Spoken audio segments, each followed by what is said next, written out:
வாழ்வியலின் தத்துவம் நிறைவு பெறுவது என்பது உண்மையில் தொடக்கம் என்பார்கள். அதே போன்று இந்த வாரத்தின் நிறைவு இன்றைய தினம் வெள்ளி. ஆனால் இது ஒரு மாதத்தின் தொடக்கம். ஆகஸ்ட் மாதம் 1ஆம் தேதி 2014ஆம் ஆண்டு செய்தி பத்திரிகைகள் சுமந்து வரக்கூடிய தகவல்களை உங்களுக்கு தரக்கூடிய சக்தி பிரஸ் ரிலீஸில் உங்களை சந்திப்பதிலே மகிழ்ச்சி. தகவல்களை ஆழ்ந்து தருவதற்கு எங்களுக்கு கிடைத்திருக்கின்றார் இன்று செய்தி அறையிலிருந்து கோகுல்நாத். வணக்கம் கோகுல். இனிய காலை வணக்கம். கஜமுக நேயர்களுக்கும் உற்சாகமான இனிய காலை வணக்கம். மரபு ரீதியாக ஆரம்பிக்கின்றோம். இனி முரண்பாட்டோடு தொடங்குவோம். இன்றைய தினம் சுடரொளி பத்திரிகையினுடைய பிரதான தலைப்பாக அமெரிக்காவுடன் நேரடியாக முரண்டு பிடிக்கிறது இலங்கை, குறித்தோர் இனத்துக்கு மட்டும் ஊடக பயிற்சி அளிப்பதன் நோக்கம் என்ன என்றும் வெளிவிவகார அமைச்சு கேள்வி எழுப்பியிருக்கிறது என்ற கேள்வி இருக்கின்றது. இந்த கேள்வி இது பற்றி உங்களுக்கு அறிய கிடைச்சிருந்ததா? ஆமா கஜமுகன், அமெரிக்காவினுடைய நிதியுதவியின் கீழ் அண்மையிலே கொழும்பிலே வடமாகாணத்தில் இருக்கக்கூடிய தமிழ் ஊடகவியலாளர்களுக்கான ஒரு ஊடக செயலமர்வு ஏற்பாடு செய்யப்பட்டிருந்தது. இந்த ஊடக செயலமர்வுக்காக வருகை தந்த ஊடகவியலாளர்களுடைய வாகனம் ஓமந்தையிலே மறிக்கப்பட்டு சோதனையிடப்பட்ட போது அந்த சோதனை நடவடிக்கைகளிலே ஈடுபட்ட இருந்த இராணுவத்தினர் அதிலே கஞ்சாவை வைத்து பின்னர் அந்த வாகனத்தினுடைய சாரதி கஞ்சாவை வைத்திருந்தார் என்கின்ற சந்தேகத்தின் பேரிலே அவர்கள் எல்லோரையும் கைது செய்து ஓமந்தை போலீஸ் நிலையத்துக்கு அழைத்து சென்று அவர்கள் கொழும்புக்கு அந்த ஊடக செயலமர்விலே கலந்து கொள்வதற்கான அந்த நடவடிக்கைக்கு தடையை ஏற்படுத்தி இருந்தார்கள். இப்படியாக ஒரு கூறப்படக்கூடிய ஒரு சம்பவத்துக்கு எதிர்ப்பு தெரிவித்து நேற்றைய தினமும் கூட யாழ்ப்பாணத்திலே ஒரு கவனஈர்ப்பு போராட்டம் நடைபெற்றிருந்தது. அது தொடர்பான செய்திகளை தொடர்ந்து கவனம் செலுத்தலாம். ஆகவே அந்த ஒரு சம்பவத்தை அடிப்படையாக கொண்டு வெளிவிவகார அமைச்சர் பேராசிரியர் GL பீரிஸ் இப்படி தன்னுடைய நிலைப்பாட்டினை வெளியிட்டிருக்கிறார். வெளிவிவகார அமைச்சகமும் கூட கூறியிருக்கிறது, குறித்த ஓர் இனத்துக்கு மட்டும் ஊடக பயிற்சி அளிப்பதன் நோக்கம் என்ன என்று அவர் கேள்வி எழுப்பியிருக்கிறார். பௌத்த ஊடக சம்மேளனம், முஸ்லிம் மீடியா போரம், இப்படியான மத ரீதியான பல ஊடக அமைப்புகள் இருக்கின்றன. இந்த செயலமர்கள் இதற்கு முன்னர் அது நடைபெற்றதாக நமக்கு தெரியும். அது தடை செய்யப்பட்டதாக வரலாறும் நமக்கு தெரியாது. ஆமா, நேற்றைய தினம் அமைச்சரவை முடிவுகளை அறிவிக்கின்ற ஊடகவியலாளர் சந்திப்பிலும் கூட அமைச்சர் கெஹலிய ரம்புக்வெல்ல இந்த ஊடக பயிற்சி சம்பந்தமாக தன்னுடைய நிலைப்பாட்டினை வெளியிட்டிருக்கிறார். தொடர்ந்து நாங்கள் முன்னேறி செல்கிற பொழுது அவற்றையும் கவனம் செலுத்துவோம். அடுத்து ISIS சர்வதேச தீவிரவாதம், இலங்கையை ஆக்கிரமிக்கும் அபாயம், அரச பங்காளி ஹேல உரிமையை எச்சரிக்கை. இந்த புதிய கண்டுபிடிப்பு மீண்டும் கண்டுபிடிக்கப்பட்டிருக்கு. ஆமா, ISIS என்கின்ற அந்த போராளி குழுவினர் சிரியா, ஈராக்கினுடைய எல்லை பகுதியை உள்ளடக்கியதாக இஸ்லாமிய தேசம் ஒன்றை பிரகடனம் செய்ய வேண்டும் என்கின்ற நோக்கத்தோடு தங்களுடைய போராட்டத்தை நடத்தி கொண்டிருக்கிறார்கள். ஆகவே அந்த போராளிகளினுடைய ஒரு ஆக்கிரமிப்பு இலங்கையிலும் இருக்கிறது என்கின்ற புதிய விடயத்தினை அவர்கள் எதிர்வு கூறியிருக்கிறார்கள். அதேவேளை உக்ரைன் விமான தாக்குதலுக்கு எதிர்ப்பை வெளியிட்ட ஐக்கிய நாடுகள் சபை காசா மீதான இஸ்ரேலின் தாக்குதலுக்கு ஏன் இதுவரை எதிர்ப்பை வெளியிடவில்லை என்றும் அந்த கட்சியில் கேள்வி எழுப்பியிருக்கிறது. இந்த கேள்வியிலே ஒரு முரண்பாடான சில கதவுகளை கொடுத்து போட்டு ஒரு நேர்மையான கருத்து, நியாயமான ஒரு கருத்தினை பகிர்ந்திருக்கிறார்கள். இதனை கூறியவர் ஹெல உரிமைய கட்சியினுடைய ஊடக பேச்சாளரும் மேல் மாகாண சபை உறுப்பினருமான நிஷாந்த வர்ணகுலசூரிய. அடுத்து ஊடக அடக்குமுறையை கண்டித்து யாழ்ப்பாணத்தில் நேற்று போராட்டம். வடக்கு தெற்கு ஊடகவியலாளர்கள் ஓரணியில் திரண்டு அரசுக்கு எதிராக கோஷம். இங்கே இன்னும் ஒரு முக்கியமான விடயம், வடக்கு தெற்கு ஊடகவியலாளர்கள். ஆனால் இங்கே ஒரே இனத்துக்கு மாத்திரமே ஊடக பயிற்சி என்று அரசு கேட்கும் நேரம் ஏழு இனத்தில் இருக்கக்கூடிய ஊடகவியலாளர்கள் இணைந்து இந்த ஆர்ப்பாட்டத்தை நடத்திருக்கின்றார்கள். ஆமா, இந்த ஆர்ப்பாட்டம் யாழ்ப்பாணம் மத்திய பஸ் தரிப்பிடத்திலே நண்பகல் 12 மணி அளவிலே ஆரம்பமாகி சுமார் 1 மணித்தியால காலத்துக்கு நீடித்திருந்தது. இது ஒரு கவன ஈர்ப்பு போராட்டம். குறிப்பாக தமிழ் தேசிய கூட்டமைப்பினுடைய பாராளுமன்ற உறுப்பினர்கள், மாகாண சபையினுடைய உறுப்பினர்கள், தெற்கில் இருக்கக்கூடிய ஊடக அமைப்புகளினுடைய ஊடகவியலாளர்கள், சமூக ஆர்வலர்கள், இப்படியாக சிவில் அமைப்புகளை சேர்ந்தவர்கள், இப்படியாக பல்வேறு தரப்பினரும் இந்த கவன ஈர்ப்பு போராட்டத்திலே கலந்து கொண்டிருந்தார்கள். இதன் மூலமாக அவர்கள் அரசாங்கத்துக்கும் சர்வதேசத்துக்கும் கூற வந்த செய்தியாக இதனை நான் காண்கிறேன் என்றால், ஊடகவியலாளர்கள் மீதான அடக்குமுறை நிறுத்தப்பட வேண்டும் என்கிற ஒரு நிலைப்பாட்டினை இவர்கள் பதிவு செய்திருக்கிறார்கள். இதிலே நான் ஆரம்பத்திலே கூறிய அந்த சம்பவம், அப்படியாக இராணுவத்தினர் தான் அந்த வாகனத்துக்குள்ளே கஞ்சாவை வைத்தார்கள் என்பது அங்கு அந்த பயணத்திலே ஈடுபட்டிருந்த ஊடகவியலாளர்களுடைய குற்றச்சாட்டு. இந்த குற்றச்சாட்டை அவர்கள் ஓமந்தை போலீஸ் நிலையத்திலே சென்று பதிவு செய்யுமாறு கேட்டிருக்கிறார்கள். இந்த சாரதி இவர்கள் எல்லோரும் கைது செய்யப்பட்டதன் பின்னர் அவர்கள் கேட்டிருக்கிறார்கள். ஆனால் ஓமந்தை போலீஸ் நிலையத்திலே இருக்கக்கூடியவர் அதனை பதிவு செய்ய முடியாது என்று தன்னுடைய கருத்தினை வெளியிட்டிருக்கிறார்கள் என்று அந்த ஊடக குழாமில் இருந்தவர் கூறினார். அதற்கு பின்னர் இவர்கள் என்ன செய்திருக்கிறார்கள் என்றால், அன்றைய தினம் A9 வீதியை மறித்து தங்களுடைய எதிர்ப்பு போராட்டத்தை நள்ளிரவு வேளையிலே நடத்தி இருக்கிறார்கள். நான் நினைக்கிறேன் சரியாக அதிகாலை 4 மணி அளவிலே தான், சனிக்கிழமை அதிகாலை 4 மணி அளவிலே தான் மீண்டும் இந்த ஊடகவியலாளர்களை செல்வதற்கான அனுமதி வழங்கப்பட்டிருந்தது. ஆகவே இந்த சம்பவத்துக்கு எதிர்ப்பு தெரிவித்த ஒரு அங்கமாக இந்த கவனஈர்ப்பு போராட்டத்தை நாங்கள் காணலாம். இந்த விடயத்தோடு இருக்கக்கூடிய நியாயமான ஊடகவியலாளர்களுக்கு இருக்கக்கூடிய கோரிக்கை ஒன்று இருக்கின்றது. இதற்கு முன்னர் மத ரீதியான, இன ரீதியான, இதற்கு முன்னர் வரலாற்றிலே வகையான செயலமர்வுகள் நடைபெற்றிருக்கின்றன. எனக்கும் தெரிந்திருக்கும், உங்களுக்கும் தெரிந்திருக்கும். ஆனால் அதற்கு தடை ஏற்பட்டதான ஒரு தகவல்கள் இதுவரை கிடைக்கப்பெறவில்லை. முதன்முறையாக இப்படி ஒரு தடை ஏற்பட்டிருக்கு. அதற்கு அரச தரப்பிலிருந்து கொடுக்கக்கூடிய விடயம் ஏன் ஒரு வகையான இனத்துக்கு மாத்திரம் இந்த செயலமர்வு செயற்படுத்தப்படும். இல்லை, கேலி ரம்புக்கொலவனுடைய நிலைப்பாடு வித்தியாசமாக இருக்கிறது. அது தொடர்பில் நாங்கள் பார்க்கும் பொழுது கவனம் செலுத்துவோம். அதனை இப்பொழுது நாங்கள் தவிர்ப்போம். இதுல இன்னொரு முக்கியமான விடயத்தை நான் கூற வேண்டும். அரசாங்கத்தினுடைய நிலைப்பாடு எங்களுடைய நிலைப்பாட்டை விட வித்தியாசமான ஒரு நிலைப்பாடாக இருக்கிறது. ஒரு இனம் சார்ந்த ஒரு ஊடகவியலாளர்களுக்கான ஒரு ஊடக செயலமர்வினை முன்னெடுக்கின்ற பொழுது அது அந்த இனம் சார்ந்து வேறு சில விதமான நடவடிக்கைகள் தீவிரம் பெறுவதற்கு காரணமாகிவிடும் என்ற ஒரு நிலைப்பாட்டிலே அரசாங்கம் இருக்கிறது. ஆளும் கட்சிக்குள் பிளவு, புதிய முன்னணி உதயம். ஆளும் ஐக்கிய மக்கள் சுதந்திர முன்னணியிலிருந்து பிளவடைந்த தரப்பு புதிய கட்சி ஒன்று உருவாக்கியுள்ளது என தகவல் வெளியாகியுள்ளது. முதல் முன்னணி என இந்த புதிய கட்சிக்கு பெயரிடப்பட்டிருக்கின்றது. மிக முக்கியமான நாடாளுமன்ற ஒருவர் உள்ளிட்ட பலர் இந்த கட்சியை பதிவு செய்திருக்கின்றார்கள். ஆமா, இது கத்திரிக்காய் மலிந்தால் சந்தைக்கு வரும் என்று சொல்வார்கள். அது போன்று நினைக்கிறேன் சில நாட்கள் கடக்கும் பொழுது முதல் முன்னணியினுடைய பின்னணியில் யார் இருக்கிறார்கள் என்பதை அறிந்து கொள்வதற்கான வாய்ப்பு கிடைக்கும். நாங்கள் அதை முன்னணியாக தருவோம். என்ன ஃபாஸ்ட் அண்ட் ஃபர்ஸ்டாக நியூஸ் ஃபர்ஸ்ட் வரும். நிறைவேற்ற ஜனாதிபதியின் அதிகார குறைப்புக்கு குழு சரத்தன் சில்வா தலைமையிலாக நியமித்தார் மஹிந்த என்கிற செய்தி பிரசுரமாக இருக்கிறது.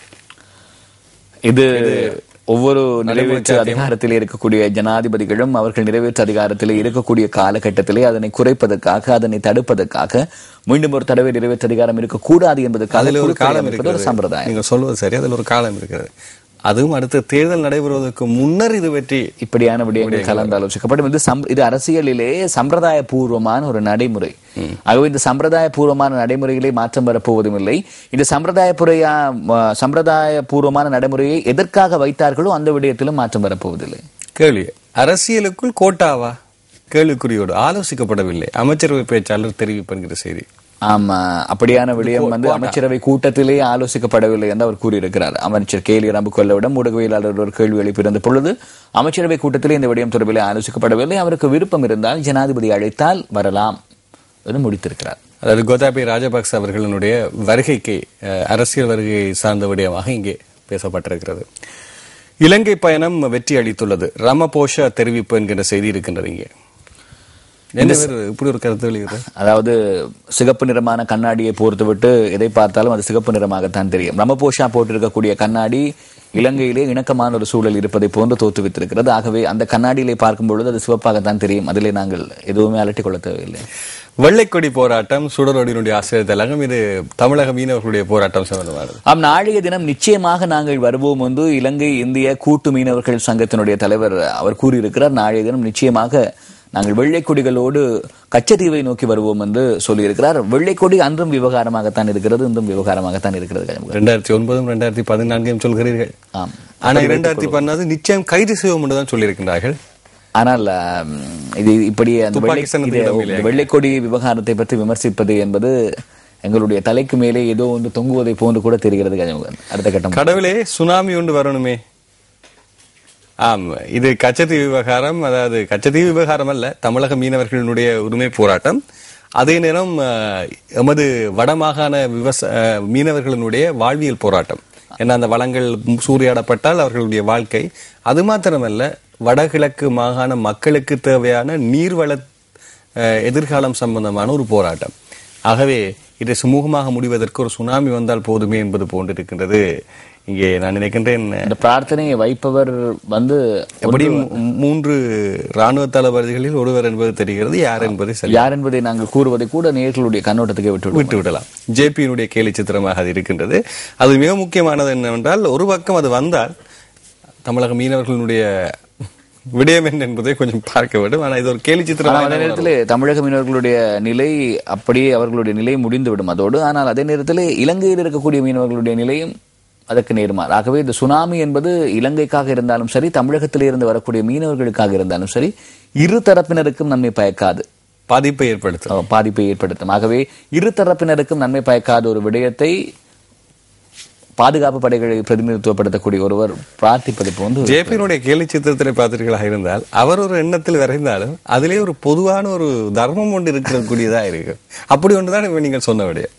சரி, நாங்கள் அடுத்த செய்தி பத்திரிகையினுடைய விடயங்களுக்கு செல்வோம். அந்த அடிப்படையில் இன்று வெளியாக இருக்கக்கூடிய வீரகேசரி பத்திரிகையின் செய்திகளை பார்த்தால் வீரகேசரனுடைய பிரதான தலைப்பு படி இருக்கின்றது. அமெரிக்காவிற்கு உள்ள உரிமை குறித்து அரசாங்கம் கேள்வி, சர்வதேச அரசு சார்பற்ற நிறுவனங்கள் மீது சந்தேகம் என்கின்றார் அமைச்சர் கஹலிய ரம்புக்வெல்ல என்கின்ற செய்தி. இப்போது நீங்கள் பேசலாம். ஆமா, அமைச்சரவை தீர்மானங்களை அறிவிக்கின்ற ஊடகவியலாளர்கள் சந்திப்பு நேற்றைய தினம் நடைபெற்றிருந்த பொழுது அமைச்சர் கெஹலிய ரம்புக்வெல்ல அவர்கள் அந்த யாழ்ப்பாணத்திலே ஊடகவியலாளர்கள் பயணித்த அந்த வாகனத்துக்குள்ளே கஞ்சா பொதி வைக்கப்பட்டமை தொடர்பிலே ஊடகவியலாளர் ஒருவர் கேள்வி எழுப்பியிருந்தார். அந்த கேள்வியை எழுப்பிய பொழுது அமைச்சர் கடும் துணியிலே ஊடகவியலாளர்களா அல்லது அவர்கள் கஞ்சாக்காரர்களா என்று அவர் கூறியிருக்கிறார். அப்படி கூறியதன் பின்னர் அங்கே இருக்கக்கூடிய ஊடகவியலாளர்களுக்கு இடையில ஒரு சலசலப்பு ஏற்பட்டு என்ன அமைச்சர் இப்படி கூறுகிறார் என்று அவர்களும் மீண்டும் பல தடவைகள் அது சார்ந்த கேள்விகளை எழுப்பியிருக்கிறார்கள். அப்படித்தான் அந்த பதிவுகளிலே இருக்கிறது.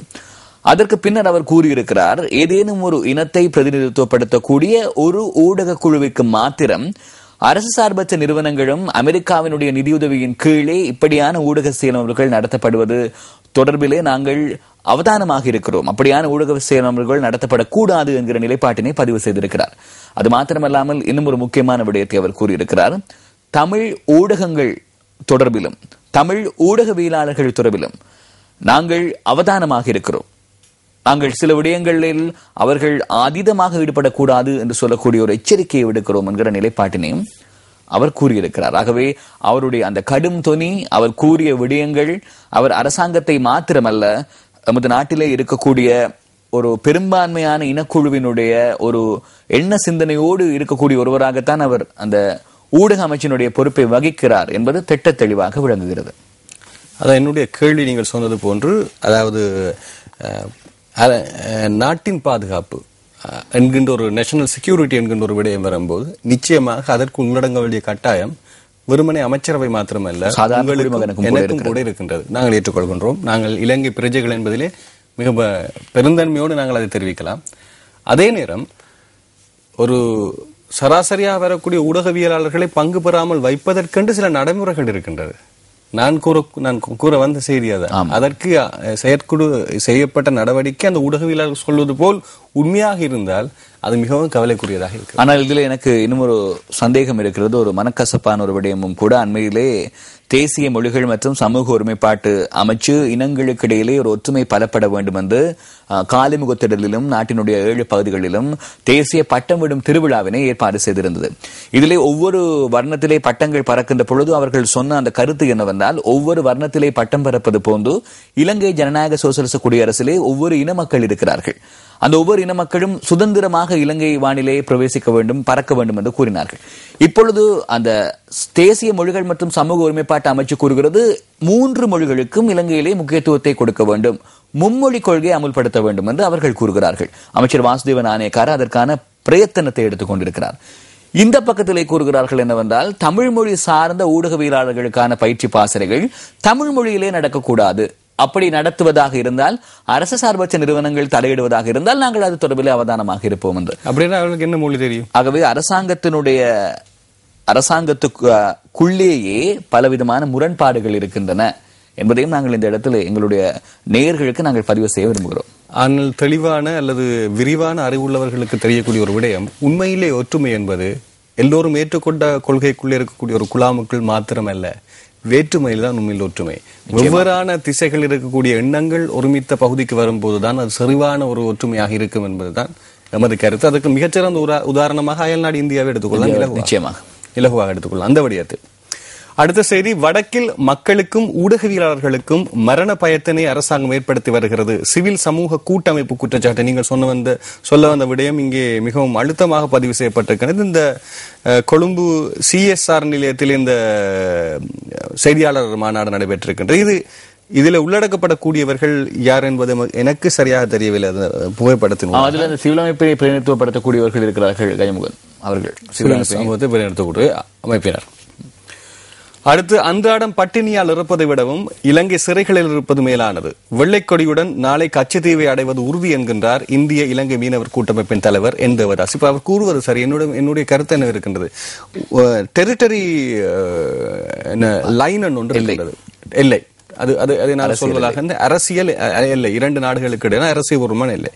இந்த எல்லையை தாண்டித்தான் மீன்பிடித்து அவர்கள் வாழ்வாதாரத்தை பெற வேண்டுமாக இருந்தால் அது ஒரு நாட்டினுடைய இறமை சார்ந்த, ஒரு நாட்டினுடைய கான்ஸ்டிடியூஷன் சொல்லப்பட்ட அரசியல் அமைப்பு சார்ந்த ஒரு சிக்கல்.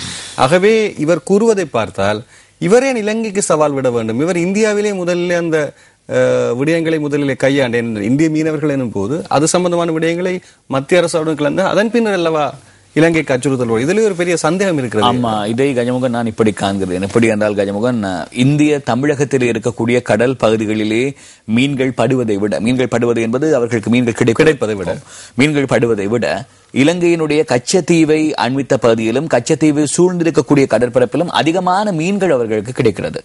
ஆகவே அவர்களுடைய வயிற்று பசியையும் ஜீவனோபாயத்தையும் பார்க்கின்ற பொழுது அவர்களுக்கு இலகுவாக சென்று நிறைய மீன்களை ஒரே நேரத்திலே அழக்கூடிய வாய்ப்பு கச்சத்தீவு கடற்பரப்பில் அவர்களுக்கு கிடைக்கிறது. இதுக்குள்ள ஒரு சின்ன ஊடுருவ அப்படி பார்க்கும்போது நீங்கள் சொல்வது பார்த்தா கனிவகைகள் கிடைக்கக்கூடிய ஒரு பெரடைஸ், ஒரு சொர்க்கம் இலங்கை. ஆனால் சவுதி அரேபியாவில் அப்படி அல்ல. ஆனால் அங்கேயும் மக்கள் அந்த எல்லைக்குள் அவர்களுடைய சட்டத்திட்டத்துக்குள் வாழ்கிறார்கள் தானே, அதுதானே முக்கியம், வாழ்கிறார்கள். இதுல இன்னும் ஒரு விடயம் இருக்கிறது. இதே மீனவர்கள் கர்நாடக கடற்பரப்பிலே மீன் பிடித்தாலோ கேரள கடற்பரப்பிலே மீன் பிடித்தாலோ கூட அவர்கள் விட மாட்டார்கள். ஆனால் இலங்கையிலே இருக்கக்கூடிய அரசாங்கம் மாத்திரம்தான் நெகிழ்வுத்தன்மையோடு கைது செய்வது, படகுகளை கையகப்படுத்துவது, பின்னர் விடுவிப்பது, விடுதலை செய்வது, இப்படியான விடயங்களிலே ஈடுபட்டுக் கொண்டிருக்கிறார்கள். ஆகவே இவர்களுடைய ஒட்டுமொத்தமான எண்ணம் என்னவாக இருக்கிறது என்று சொன்னால், கச்சத்தீவிலே மீன் பிடிப்பதற்கான உரிமை வாரத்திலே 5 நாட்கள் இருக்கிறது. வார நாட்கள் என்றால் 2 நாட்களேனும் அல்லது 3 நாட்களேனும் எங்களுக்கு தாருங்கள் என்ற ஒரு நிலைப்பாட்டிலே தான் அவர்கள் இருக்கிறார்கள். அதுக்கு நெகிழ்வுத்தன்மையுடன் ஒரு பேச்சுவார்த்தையும் இலங்கை தரப்பில் முன்வைக்கப்பட்டிருந்தது. சாதாரண தோழர் படகுகளை பயன்படுத்தாமல் சாதாரண படகுகளை பயன்படுத்துவதன் மூலமாக அதை செய்விப்பதற்கான ஒரு நெகிழ்வுத்தன்மை. ஆனால் அதற்கும் தமிழக மீனவர்கள் செவிசாய்க்கவில்லை. அவர்கள் தோழர் படகுகளைத்தான் கொண்டு வருவார்கள் என்றால் வளம் சூரியர்கள். இதில் சின்னொரு விடயம், இதை கொஞ்சம் ஆராய்வதற்கு நேர்களுக்கு இருக்கிறது. அதாவது இலங்கை என்கின்ற வட பிராந்தியத்தை நீங்கள் எடுத்துக்கொண்டால் அதற்கு ஒரு வரலாறு இருக்கின்றது. அதற்கு கீழ் முருங்கை கற்பாறைகள் இருக்கின்றன. அந்த முருங்கை கற்பாறைகள் இருப்பதாக இருந்தால் அந்த பகுதி குறிப்பாக ஒரு காலகட்டத்தில் கடல் கோள்களால் பாதிக்கப்படக்கூடிய ஒரு பகுதியாக அல்லது எரிமலை பிளம்புகளினுடைய பகுதியாக லேவா, மேக்னம் போன்ற பகுதிகளாக இருக்கக்கூடும். அப்படி வந்தவை எப்போதும் செறிவு சாய்ந்ததாக தான். இலங்கை வடபகுதியிலிருந்து வரக்கூடிய பழத்திற்கு சுவை அதிகம். ஆகவே அந்த பகுதி சார்ந்த இடங்களிலே நீர்வளத்தில் இருக்கக்கூடிய வளங்களும் செல்வது வளமை. அவை சூறையாடப்பட்டால் எதிர்காலம் அல்லது தொடர்ந்து எந்த ஒரு கடல் வளத்தையும் நாங்கள் பெறக்கூடிய நிலைக்கு இருக்க மாட்டோம். நாளைய சந்ததிக்கு கச்சத்தீவிலே ஒரு வளமான கடல் மாத்திரமல்ல, வடபகுதி முழுவதுமாக அவை மாற்றமடைவதற்கு வாய்ப்புகள் இருக்கின்றது. உலகத்திலே நீங்கள் கேள்விப்பட்டிருப்பீர்கள், இலங்கையில் தான் மிகச்சிறந்த சிற்பிகள், கற்பாறைகள், கடல் உள்ளிருக்கக்கூடிய வளங்கள் அதிகமாக இருக்கிறது என்கின்ற ஒரு விடயம் இருக்கிறது. இந்தோனேஷியா போன்ற ஒரு அமைப்பு இலங்கையில் இருக்கின்றது என்று. அதனால்தான் வெளிநாட்டவர்கள் படையெடுத்து இந்த மூழ்கி செயற்பாடுகளிலே ஈடுபட்டுக் கொண்டிருக்கின்றார்கள். எனவே இது எமது ஒரு ஒரு சொர்க்கத்தில் இருக்கக்கூடிய ஒரு மிகப்பெரிய வளம். அதை விட்டு கொடுக்கிறதாக இருந்தால் அது நாங்கள் நாட்டு பற்றாளர்கள் என்ற நிலையிலிருந்து தள்ளப்படுவோம் ஒன்றும் இருக்கின்றது. ஒரு பக்கம் நாட்டுப்பற்று அல்லது தேசப்பற்றாளர்கள் என்று சொல்லப்படுபவர்கள் ஏன் இதிலே நெகிழ்வு போக்கத்தை கடைபிடிக்கிறார்கள் எனக்கு தெரியவில்லை.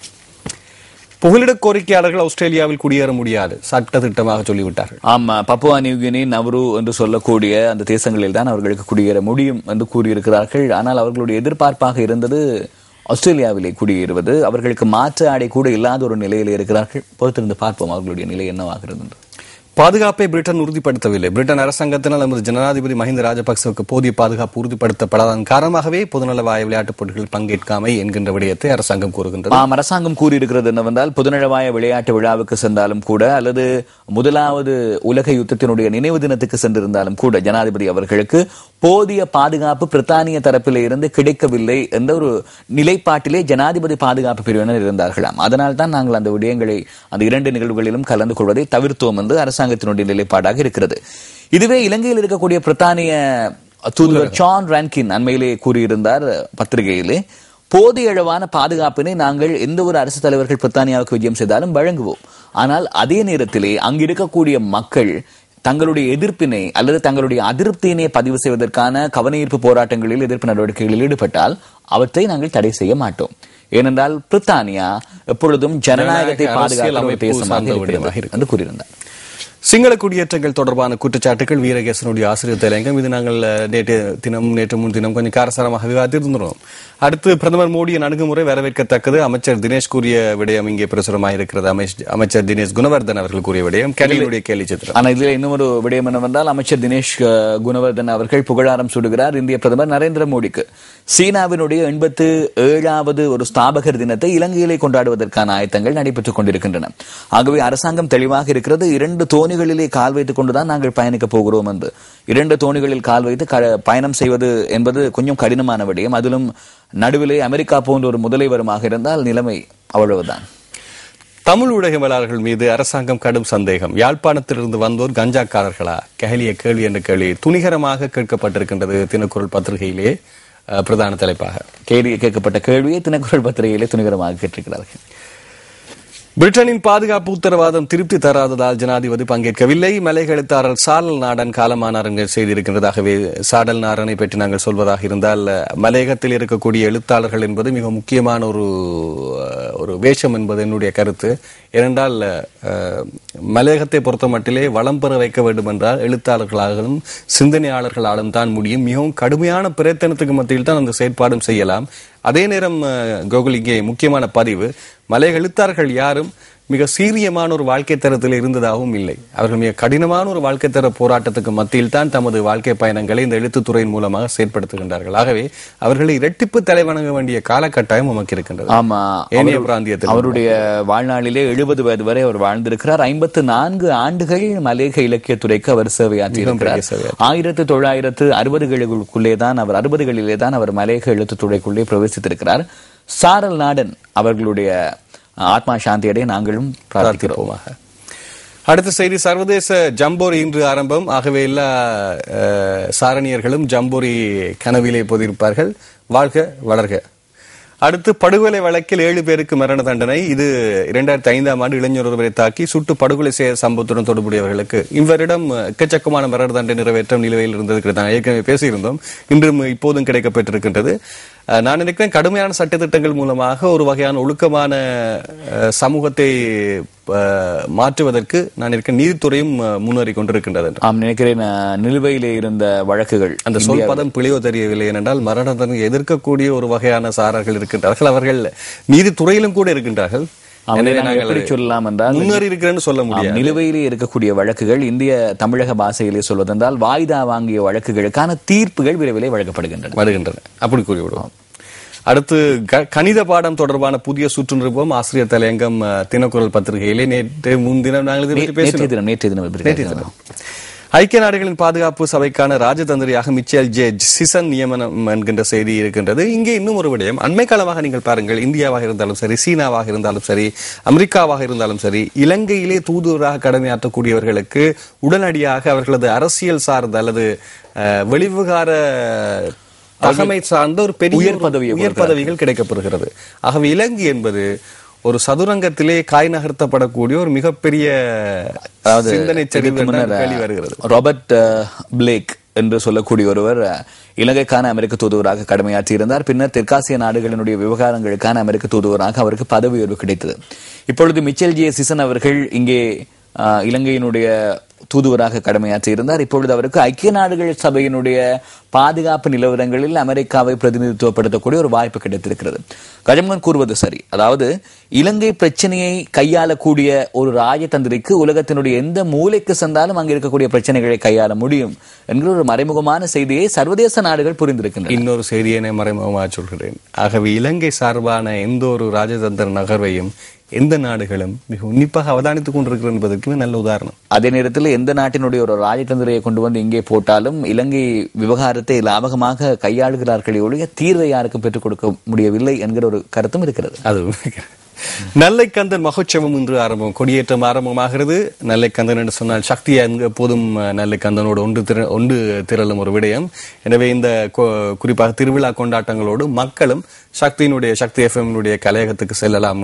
இறுதி 8 நாட்களிலே, தேருக்கு முந்தைய நாட்களில். அதே நேரத்தில் தேர் நிகழ்ச்சிகளை நேரடியாக காண்பிப்பதில் சக்தி டிவி முன்னணி நிற்கும் என்ற விடயத்தை நாங்கள் இங்கே அறிய தருவோம். முக்கியமான 3 நிகழ்வுகள்: சப்பர திருவிழா 23ஆம் தேதி நடைபெற இருக்கிறது, ரதோற்சவ பெருவிழா 24ஆம் தேதி காலையிலே நடைபெற இருக்கிறது, 25ஆம் தேதி தீர்த்தோற்சவம் நடைபெற இருக்கிறது, 26ஆம் தேதி கொடியேற்றத்துடன் திருவிழா இனிதே நிறைவு பெறுகிறது. நன்றி. பதுளை மொனராகலை மாவட்ட அபிவிருத்திக்கு 5179.8 மில்லியன் ஒதுக்கீடு, 886 கிராம சேவகர் பிரிவுகளை உள்ளடக்கி பாரிய வேலை திட்டம். இந்த செய்தி ஒவ்வொரு நாளும் தினகரனிலே வந்து கொண்டிருக்கிறது. வழமையான நிகழ்ச்சி நிரலின் அடிப்படையில் அந்த செய்தி வருகிறது. தேசிய பாதுகாப்புக்கு அரசாங்கம் முன்னுரிமை. பாருங்கள், தினகரனுடைய தலைப்பு படி இருக்கிறது. அக்கரைப்பற்றில் துப்பாக்கிச்சூடு, வாள்வெட்டில் மற்றும் ஒருவர் காயம். 10 மாவட்டங்களில் கடும் வறட்சி, குடிநீருக்கு பெரும் தட்டுப்பாடு, பவுசர்கள் மூலம் நீர் விநியோகம், மாற்றுத் திட்டங்கள் முன்னெடுப்பு. கவலைக்கிடமான விடயம். அவை என்னவென்றால் புலனறுவை, அன்றாதபுரம், மொன்றாகலை, அம்பாறை, ஹம்பாந்தோட்டை, புத்தளம், திருகோணமலை, மன்னார், வவுனியா மற்றும் முல்லைத்தீவு ஆகிய மாவட்டங்கள் இருக்கின்றன. கிளிநொச்சியும் யாழ்ப்பாணமும் கூட இன்னும் ஒரு 2 வாரங்களில் இணையக்கூடிய வாய்ப்புகளும் இருக்கிறது. அடுத்து, ஊடக சுதந்திரம், அமெரிக்க தூதர அறிக்கைக்கு அரசு கவலை என்கின்ற செய்தி பிரசுரமாக இருக்கின்றது. இங்கே அந்த சொல்லப்பட்ட பதங்கள் கொஞ்சம் பொதுமத்தனத்தோடு வெளிப்படுத்துவது போல் தெரிகிறது. வர்த்தகரை கடத்தி வங்கி கணக்கில் இருந்த பணத்தை அபகரிக்க முயற்சி, கொள்ளையர்கள் கைது, கிரிபத்கோட வங்கி முகாமியாடினால் போலீசாருக்கு தகவல். சிறுவர் பாதுகாப்பில் பெற்றோரின் பங்கு என்கின்ற செய்தி ஆசிரியர் தலையங்கமாக என்று பிரசுரமாக இருக்கிறது.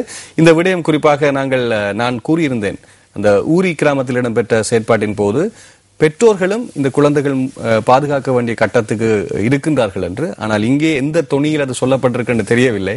இருப்பினும் அதில் இருக்கக்கூடிய ஒரு வீதாசாரமான சில விடயங்கள் அதுவும் உண்மைதான். பெற்றோர்கள் பிள்ளைகள் மீது கரிசனை காட்ட வேண்டிய காலம் மிக முக்கியமாக இப்போது இருக்கிறது. மொண்டி சூரியில படிக்கிற பிள்ளைகள் மாதிரி ஹாஸ்பிட்டல்ல 2 குழுக்கள் சண்டை பிடிக்கிறத பார்த்து சொல்றாங்க. வைத்தியர்கள் 2 குழுக்களுக்கு இடையிலே நேற்று முன்தினம் மோதல் ஒன்று இடம்பெற்றிருந்தது. அந்த மோதல் சார்ந்த செய்தி இது. கவலைக்கிடமான செய்தி. வைத்தியர்களிடையே மோதலா என்பதுதான். அடுத்து நாங்கள் உதயன் பத்திரிகையுடைய தலைப்பை பார்க்கலாம். இன்று தலைப்பு இப்படி இருக்கிறது: நிறைவேற்று ஜனாதிபதியின் அதிகாரத்தை குறைக்க குழு. ஜனாதிபதி மஹிந்த ராஜபக்சவின் உத்தரவின் பேரில் முன்னாள் பிரதம நீதியரசர் சரத்தன் சில்வா தலைமையில் என்கிற செய்தி இருக்கின்றது. மீண்டும் முன்னாள் பிரதம நீதியரசருக்கு அரசாங்கத்தோடு வகிவாகம் வகிக்கக்கூடிய ஒரு பங்கு திரும்ப எழுகிறது.